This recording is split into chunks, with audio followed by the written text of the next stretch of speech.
ئێمە لەم فستیڤالانە مەبەستمان زیندووکردنەوەی کەڵچەری زیندووی جافە کە ئەڕژێتە ناو ئۆقیانوسی کەڵچەری کوردەوە.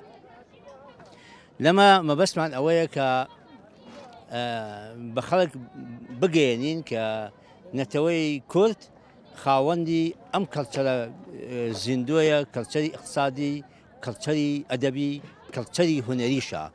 ئێمە ئامانجمان لەم جۆرە فیستیڤاڵانە بەڕاستی دروستکردنی پردی پەیوەندی لە نێوان بنەماڵە و خێڵ و تایەفە و هۆزەکانی کوردستانە، چاندنی تۆوی خۆشەویستیە، ئاشتەواییە، تەباییە، بۆ ئەوی کە بەڕاستی ڕۆژێک ساتێکی خۆش لە شوێنێکی وەک ئەم گوندی باخان و ناوچەی قەرەداخە کە شوێنی هاتوچۆ و تێپەڕینی کاتی کۆچوڕەوی جاف بووە کاتی خۆی.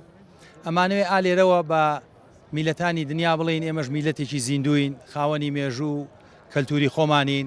هاتوین توانیمان بە شتێک کە لە پور ناوی پێچاڵە بەشدار بکەین، دایمەن لە کەرنەڤاڵەکانیش لە هەموو کەرنەڤاڵەکاندا بەشدار بووین. ئەمەش دامین کەرنەڤاڵە بەشدارمان کردووە بە پێچاڵ و ئامێرێک کە بڵین چۆن دەڵێن شتێکی کە لە پورێ بەشدار بکەین. خۆشحاڵین ئەوڕۆ لێرە خۆ دەبینینەوە.